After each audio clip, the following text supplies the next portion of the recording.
In this video I want to introduce you to an indispensable component of smart money strategies, the so-called fair value gap. If you ever wondered what a fair value gap is and how you can use it for your trading, I will show you a brief version of it today. You're on the channel Successful Trading and I help you to make maximum profits at the markets. So what is a fair value gap? The most important question, which is actually quite simple to answer, is that the fair value gap is essentially just a price range that has been very impulsively left and could potentially be interesting for the future. It is also often referred to as an imbalance. The term fair value gap is commonly used in the smart money sector, and if you're more into order flow trading, you might hear the term imbalance more frequently. However, they refer to the same phenomenon, which is that one side was significantly stronger than the other, resulting in an oversupply of buyers and sellers, causing the market to impulsively move away from this price range. So what does it look like? It's a typical candlestick formation of 3 candles, where the middle candle is the one that impulsively moves away and cut off 2 candles from each other. So what do I mean by cutting off? In the first candle, we see a candle wick reaching downward, and in the third candle, a candle wick reaching upward. We observe the wicks right here have no overlapping area, meaning they are cut off by the middle candle because we impulsively slip down from this range. This creates a gap that has not been revisited so far and could be very interesting in the future. And this area is called fair value gap or imbalance. And as you can see, we have one bearish example right here and we have this bullish example. And for both, the key point is that one side was much stronger than the other one, resulting in this unexplored gap.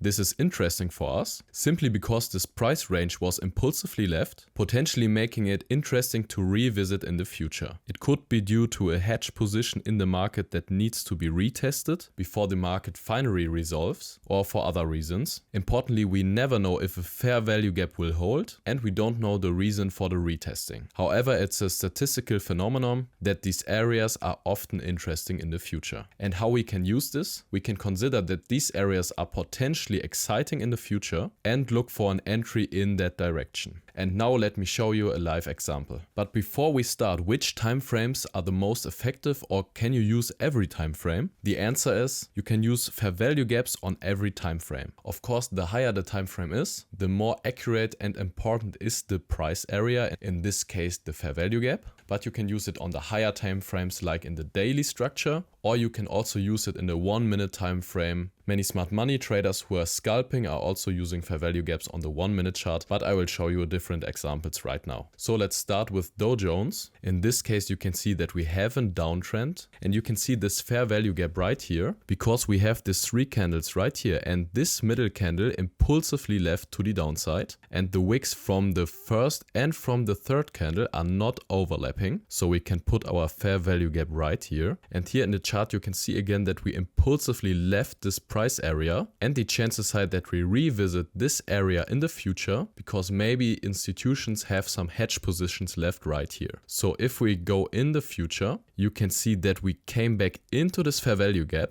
and after we retested the bottom of this fair value gap, we then continued the trend to the downside. And here you can see an example again, because we saw this bearish move.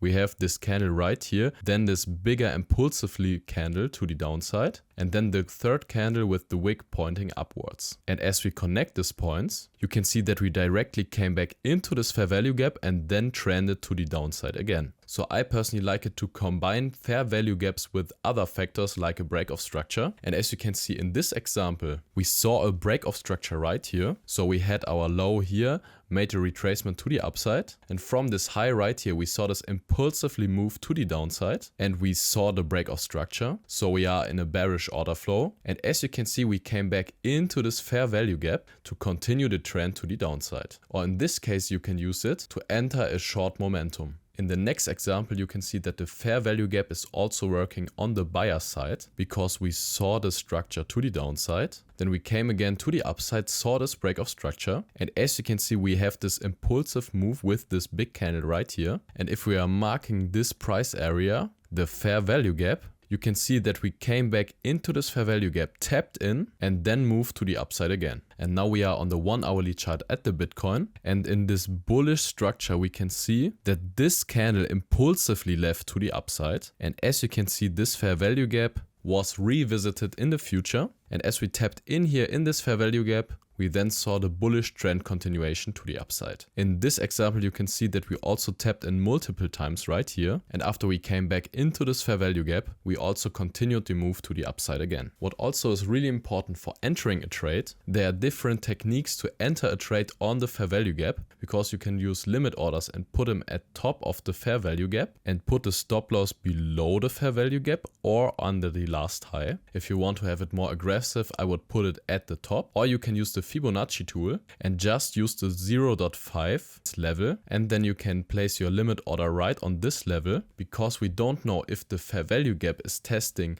the top of the fair value gap, the middle, or the last point. So you can have different techniques to enter a trade with a fair value gap. But I often also use the 0.5 strategy, because with this strategy you have a better risk reward ratio, but the chance is very high that you also can get into the trade. And I also show you an example on the 5-minute chart. As you can see, we are in a downtrend right here, and in this fair value gap we directly tested in. So this is also a possibility that we retest the fair value gap with the next candle next to the fair value gap itself, and then directly go to the trend direction. So fair value gaps are also very useful to enter a trade if you missed the position you wanted to enter, and to get in the momentum, but very smart. And here we also have a perfect example. You can see this impulse right here. Then we retested this fair value gap and continued the trend. And then we also came back again into this fair value gap and continued the trend again. But of course, not every fair value gap is working that great. As I said, the best strategy is to combine it with other factors like a break of structure and the overall trend. And then the fair value gap is a very strong tool to get better areas to enter a trade. So this was it for this video. I hope you really liked my explanation on fair value gaps and that you can use it for your trading. And if you want to see more videos on how to learn trading, I will link you my How to Learn Trading playlist on YouTube. There are uploaded many free videos on how you can learn trading, and you will also find it in the end card. So thank you really much for watching. Comment down below if you also use fair value gaps for your trading, or if you are planning to do it in the future. I wish you great profits at trading, and see you in the next one.